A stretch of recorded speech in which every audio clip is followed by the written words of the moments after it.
Quand on termine ses études de kiné, une des premières choses qu'on doit faire pour commencer à exercer, c'est d'ouvrir un compte bancaire dédié à son activité. Dans la vidéo précédente, je t'explique la différence entre un compte bancaire professionnel et un compte bancaire à usage professionnel, et si c'est obligatoire d'en ouvrir un ou pas. Mais si tu l'as déjà vu, tu sais que je te conseille dans tous les cas d'en ouvrir un, voire même de changer de banque si ça vaut le coup pour toi.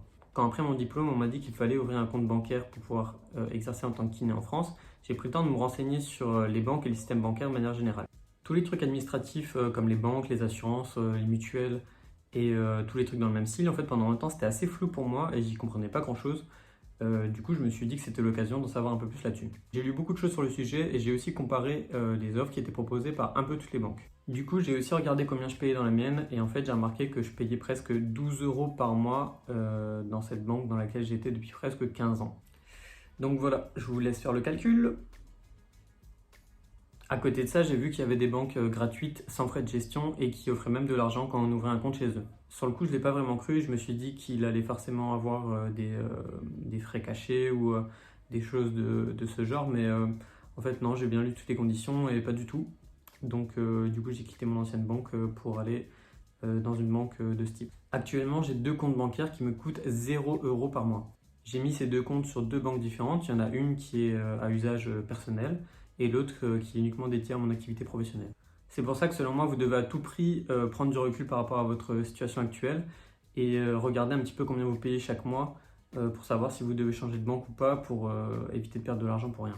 Ok, donc je vais vous donner maintenant un petit peu les grandes notions de base à savoir sur les banques pour vous aider à faire votre choix. Il faut savoir qu'il existe deux grands types de banques à ce jour. Les banques physiques et les banques en ligne. Parmi les banques physiques, on retrouve les banques traditionnelles comme Crédit Mutuel, Crédit Agricole, Société Générale, BNP Paribas, Caisse d'épargne, LCL, etc. Et pour les banques en ligne, il y a Boursorama, Hello Bank, Fortuneo, Monabank, ING, etc. Elles proposent toutes les deux les mêmes types de services, sauf que les banques physiques ont des agences et les banques en ligne n'en ont pas. Tout se fait donc à distance. A noter aussi que les banques en ligne sont souvent des filiales des banques traditionnelles et sont donc rattachées à celles-ci. Les banques en ligne ont donc moins de frais et sont alors beaucoup plus compétitives que les banques physiques en termes de prix. C'est vers celles-ci que je me suis tourné et en comparant un peu les différentes offres, celle qui me paraissait le plus intéressante était Boursorama et Hello Bank. Chez toutes les deux, il est possible d'avoir gratuitement un compte courant et une carte de paiement. Je suis chez eux depuis presque un an maintenant et ça fonctionne nickel. Les applis sont assez simples d'utilisation, donc voilà, rien à redire. Pour le parrainage, chez Boursorama, il y a actuellement 60 € offerts pour le parrain et jusqu'à 130 € pour le filleul. Chez Hello Bank, vous pouvez obtenir jusqu'à 80 € si vous êtes filleul et 20 € si vous êtes parrain. Si vous voulez ouvrir qu'un seul compte et choisir entre les deux, je vous conseillerais du coup de prendre Boursorama, vu que c'est eux qui donnent le plus. A noter aussi que ces offres peuvent être plus ou moins importantes en fonction des périodes, mais dans tous les cas, c'est dommage de s'en priver.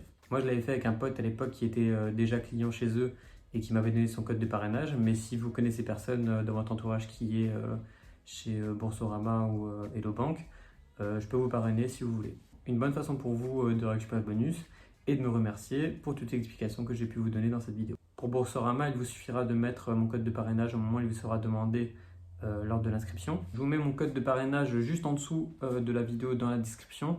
Donc allez voir et faites un copier-coller pour être sûr de ne pas vous tromper. Aussi, pensez bien à cliquer sur le bouton appliquer au moment de l'inscription, sinon le code ne sera pas pris en compte. Alors le parrainage, c'est un tout petit peu plus compliqué chez Hello Bank. Alors ce que vous devez faire, c'est me contacter sur Instagram ou Facebook en privé. Ensuite, après ça, je vais vous demander des informations que la banque me demande. Je vous enverrai ensuite un lien de parrainage spécifique juste pour vous.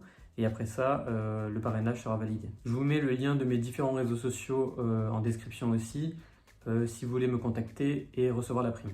Voilà. Alors pour le reste de l'inscription, ça reste assez basique, hein, donc tout le monde devrait pouvoir y arriver. Mais si vous avez des questions ou que vous voulez en savoir un peu plus, n'hésitez pas à m'écrire principalement dans les commentaires.